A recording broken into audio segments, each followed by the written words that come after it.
When war became a fact, the Australian government promised an initial force of 20,000 men to be sent as soon as they could be trained.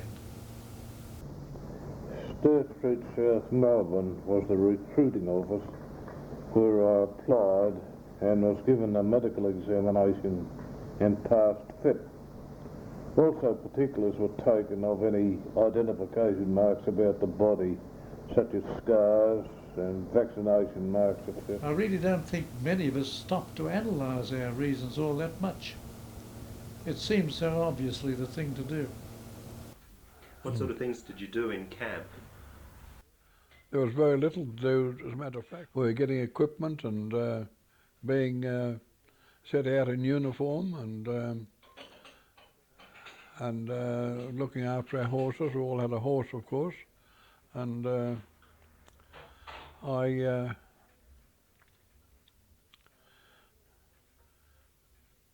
don't recall very much about the early days of the army, only that it was very hard to take the orders from the old sergeant majors.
Going down to the boat, the Runic was the name, but the White Star Line it was, and we went down there, and crowds and crowds of people on the wharf seeing us off, and all the troops lined up on the rails, waving to their girlfriends. The troopship was a miserable sort of affair, very uncomfortable, overcrowded, and there was no amenities much at all. Everything was very primitive. And we left Hobart on the 20th of October 1914 on the troopship Geelong, the first troopship to leave Australia.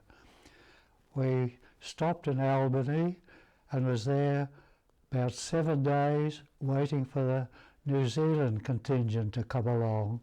There was 11 boats in all, the New Zealanders, and they joined us in a convoy of 44 ships to an unknown destination.